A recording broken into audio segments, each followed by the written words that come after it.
In 1997, the world fell in love with Titanic. A beautiful romance, a heartbreaking sacrifice, a cinematic masterpiece. But behind the tears, behind the Oscars, behind the legendary love story, there was chaos, there was fear, and there were controversies Hollywood didn't want you to focus on. This is the darker side of Titanic. When James Cameron started this project, many insiders believed it would be the biggest disaster in film history, ironically, bigger than the real ship itself. The budget exploded out of control. Originally planned at around $100 million, the cost kept rising and rising until it reached over $200 million. At that time, it became the most expensive movie ever made. Studios were panicking. Executives reportedly thought Cameron had lost control. Some even believed the film would sink financially, just like the ship. There were rumors that 20th Century Fox feared bankruptcy if the movie failed. That's how risky it was. And it wasn't just about money. The set itself was dangerous. Actors and crew members worked in freezing water for hours. Many got sick. Some developed pneumonia. Kate Winslet later revealed that she caught pneumonia after filming water scenes because she refused to wear a wetsuit under her dress. She wanted authenticity. But authenticity came at a cost. There were reports of injuries on set, long shooting hours, physical exhaustion. The production went months over schedule. Cameron was known for his extreme perfectionism. Some called it dedication, others called it obsession. Crew members have described him as intense, demanding, and sometimes explosive. And then came one of the strangest incidents in Hollywood history. During filming in Nova Scotia, someone spiked the crew's clam chowder with PCP, a hallucinogenic drug. Over 50 people were hospitalized. Cast and crew reportedly experienced hallucinations and paranoia.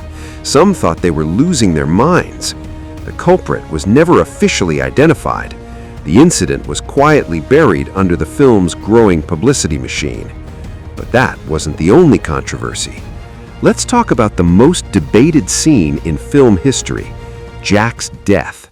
For decades, audiences have argued one thing: there was room on that door. It became one of cinema's biggest debates.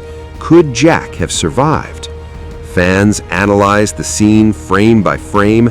Physicists debated buoyancy. Mythbusters even tested the theory. And here's the uncomfortable truth. Yes, technically there may have been space, but survival isn't just about space. It's about buoyancy and hypothermia. According to later experiments, including one supervised by James Cameron himself years later, survival would have required specific conditions that weren't shown in the film. But Cameron has repeatedly said something that fuels the controversy. Jack had to die. The script says he dies. In other words, it wasn't physics, it was storytelling. Jack didn't die because he had no chance. He died because the narrative demanded it. For some fans, that's poetic. For others, it feels manipulative. Then there's the historical accuracy debate. Titanic presents itself as a tribute to real victims, and in many ways it is.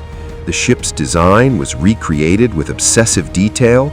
The sinking timeline is remarkably accurate. But critics argue that the villainization of certain historical figures crossed a line.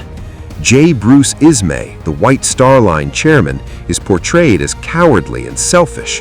While he did survive, historians debate whether his portrayal in the film was exaggerated for dramatic effect. Captain Edward Smith is shown as overwhelmed and passive in his final moments. Some historians argue the reality may have been more complex. When real tragedies are turned into blockbuster entertainment, the line between respect and dramatization becomes blurred. And let's not ignore another uncomfortable question. Did Titanic romanticize a mass death event? Over 1,500 people died that night, yet audiences left theaters talking more about Jack and Rose than about the real victims. Some critics argue the fictional love story overshadowed the real human tragedy. But perhaps the most controversial element is the emotional manipulation. James Cameron engineered every scene to maximize emotional impact. The violinists playing as the ship sinks, the mother telling bedtime stories to her children as water rises, the elderly couple embracing in bed. These moments are devastating, and they were designed that way. Ironically, the movie that executives feared would sink became the highest-grossing film of all time until Cameron broke his own record with Avatar.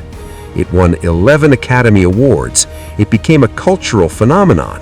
But behind its legacy lies a reality filled with stress, danger, controversy, and creative decisions that still divide audiences today.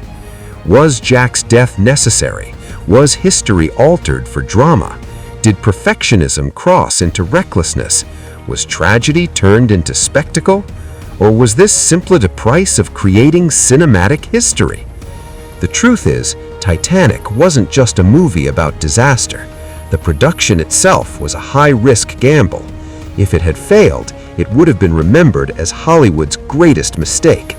So next time you watch Jack slip beneath the freezing Atlantic, next time you hear "My Heart Will Go On," remember this: the real story of Titanic isn't just about a ship that sank. It's about a movie that almost did, and the dark, controversial journey it took to stay afloat.